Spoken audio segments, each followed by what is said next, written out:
I'm going to leave a little bit of time for questions. Unlike John, my advice is free. At least I haven't figured out how to charge for it yet. Maybe put a tip jar on my desk or something, although I don't think that would go over very well. But, one of the hazards of this is I could stand up here and you'd think as a politician I'd be used to it, but I could talk for 10 or 15 minutes about something you could care less about. So I'm going to try to keep my points somewhat brief and answer questions. Usually I enjoy that aspect of it more. I can kind of get a sense of what's on your mind and hopefully answer some of them. But we're very proud to, first of all, welcome to Georgia. Welcome to Atlanta. This crowd keeps getting bigger and bigger every time I see it. John mentioned my Republican credentials. Maybe that's a sign that solar's finally arrived. There's so many Republicans in the room now. We're very proud of the leadership role in solar that we played at the commission.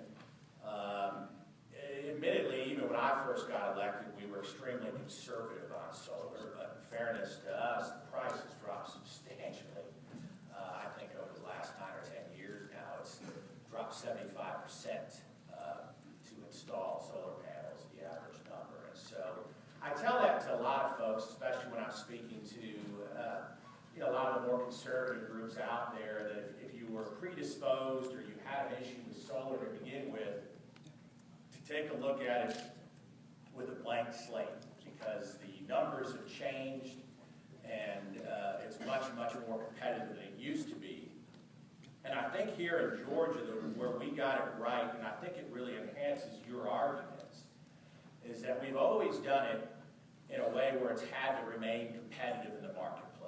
And that did mean that we started out a little slow here in Georgia, but boy, things have gotten going very quickly over the last couple of years. And I think that helps to enhance your arguments, whether you are talking about property taxes or any number of other issues. If you can make a competitive business argument for solar, they're definitely out there versus purely social reasons. I think that will always enhance your argument. And as I said, we've come quite a bit. In 2006, when I first campaigned, and people would ask me if I was, most people on the campaign trail want very simple answers to complex questions. Are you for solar? Are you against solar? My answer would be I'm against it. But that changed over the last few years as the price dropped. I can remember, back in 2009, introducing motions for 1-2 megawatts of solar. I was viewing it more as an experimental laboratory type of situation. Some of those votes passed and some of them didn't. And they were heavily debated. 1 megawatt of solar was heavily debated at the commission. And so we've come a long way. John referenced it in 2012.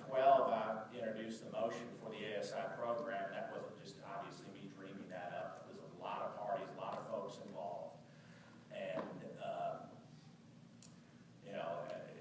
it ended up, my involvement in it a lot of times is just, working with all the different groups to try to get some sort of consensus. And we did on this. And so, Georgia's been nationally recognized for our expansion now in solar. And that's a good thing. It's always interesting coming to a crowd like this, because I don't have the passion for solar that many of you in the audience do, but I don't have that passion for coal or for nuclear. My passion, but this doesn't play too well, but my passion is diversity and reliability. That's my passion. And so solar, I view solar simply, and this is a good thing for you all, I view solar as a way to have a diversified, reliable grid.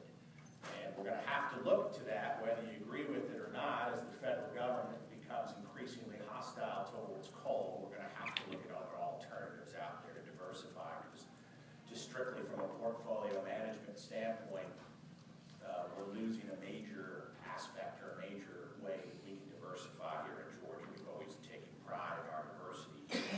I'm sure that you've heard about our military bases. That these were great things. We've now 4 military bases. 2 of my colleagues, Doug Everett and Bubba McDonald, are down for the ribbon cutting at the submarine base in St. Mary's. That'll be the 4th military base, 30 megawatt projects. These are great projects for the state of Georgia.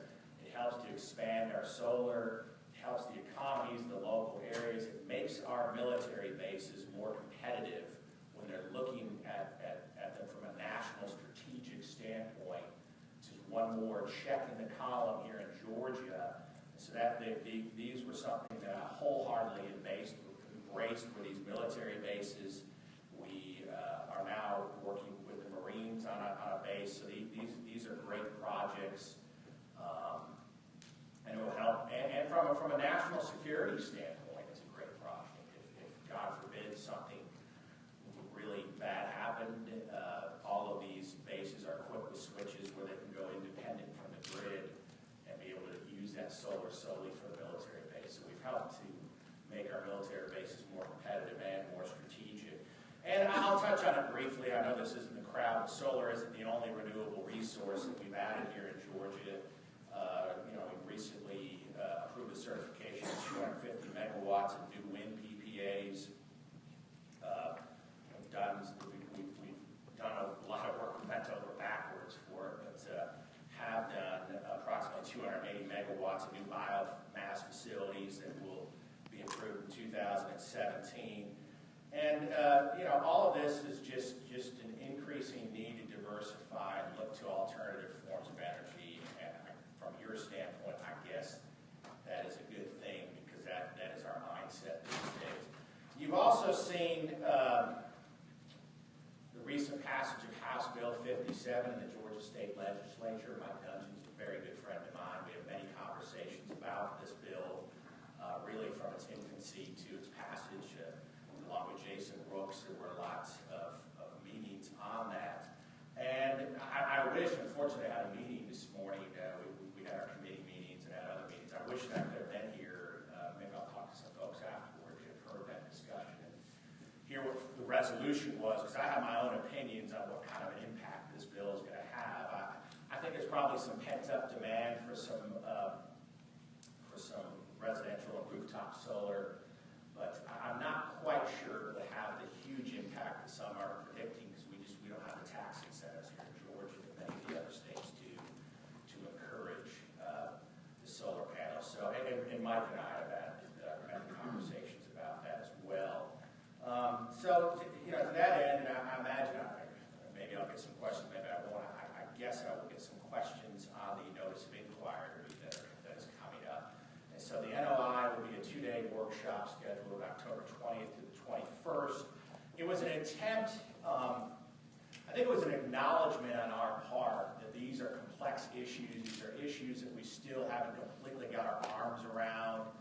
The intermittent nature, the differences between, frankly, not a whole lot of change in the energy sector, coal, natural gas, nuclear, and now we've gotten this barrage of new alternative energy that we're having to deal with. So I think there was an acknowledgement that it would be a good idea to discuss this outside of the IRP. For those of you that aren't familiar with the IRP, it's basically our capital, it's our joint plan that we do with Georgia Power. It's a 20-year plan that we do every 3 years. It's a capital investment plan. So that's where we decide going forward what plants. Lately we've been discussing what plants will be closed when it comes to coal. There's been discussions about first of all, where the growth is going to be coming from and what percentage of that pie should be allocated to the different resources. And it's all self-contained, but there was a need to pull this out, have a discussion. If there's areas where the majority of the parties can reach a consensus, I expect that will be a good thing. If not, I'm sure it will be discussed in just as much detail in the IRP, but hopefully it will help. Frankly, from our standpoint, it's probably not something that y'all care that much about, but our staff is going to be spread extremely thin next year. We have a number of major cases coming up, a rate case, the IRP, the Vogel hearings. And so if there's any opportunity for our staff to kind of shift some of that Vogel work out of the NOI, from our standpoint, that was a good thing as well. Let's see here. So that, and another huge challenge that we have ahead of us, and I didn't even mention this when I mentioned that our staff is spread thinly, is, of course, the Clean Power Plan. And we've been working, the EPD is the lead here in Georgia, but they've been very solicitous of what the PSC has to say. As a matter of fact, they've invited me to speak at a forum in a couple of weeks on the CPP. And it's an interesting aspect that we're in, and I expect many people in this room will disagree with my personal thoughts about the CPP, but I have real concerns about it. I think there are constitutional issues there. I think there are states' rights issues. I think it tramples all over the character that we do during the IRP. But that being said, I've taken, and many of the other folks that I've work with, have taken a very realistic approach. On one hand, we have let it be known that we disagree with the CPP. We've done our best to object to it, and I will continue to object going forward.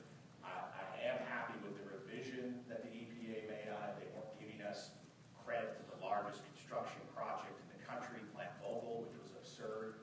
They're now giving us credit for that. So I'm very happy with the revisions that they've made to it.